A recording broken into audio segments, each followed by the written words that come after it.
La stratégie nationale de l'environnement et du développement durable à l'horizon 2030 et ses plans d'action quinquennaux sont censés être alignés sur la stratégie de croissance accélérée et de prospérité partagée d'une part, les engagements du président de la République et du programme prioritaire élargi d'autre part. La démarche de concrétisation de cette ambition se trouve clairement articulée dans la déclaration de politique générale du gouvernement énoncée en avril 2022 par son Excellence Monsieur le Premier ministre Mohamed Ould Bilal. Sur cette ambition, il y a lieu de rappeler qu'à l'occasion de la conférence des Nations Unies sur les changements climatiques à Glasgow, la Mauritanie a été fortement saluée par son engagement à réduire de 92% ses émissions de CO2 d'ici 2030.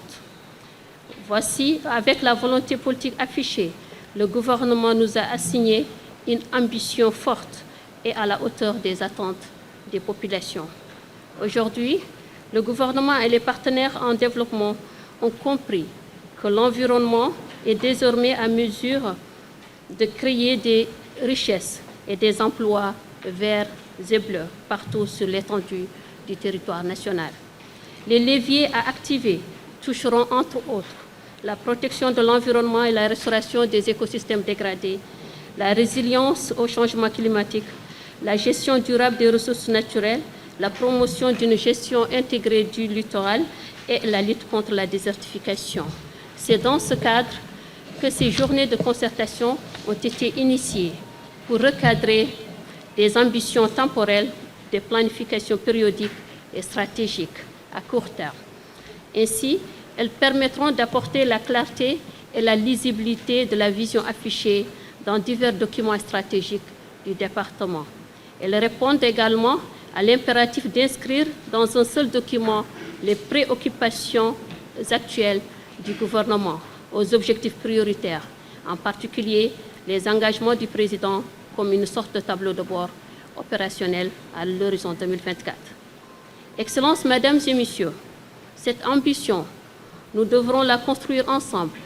État, opérateurs économiques, élus locaux, organisations de la société civile et partenaires, la mobilisation de toutes les énergies et la conduite indispensable à l'atteinte des objectifs du gouvernement.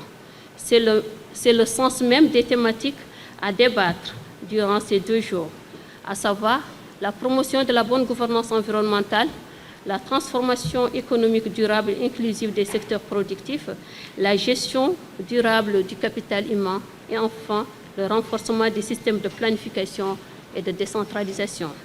Ces priorités traiteront aujourd'hui des questions transversales comme l'éducation environnementale, la biodiversité, l'agroécologie, l'exploitation des ressources naturelles, le changement climatique, etc.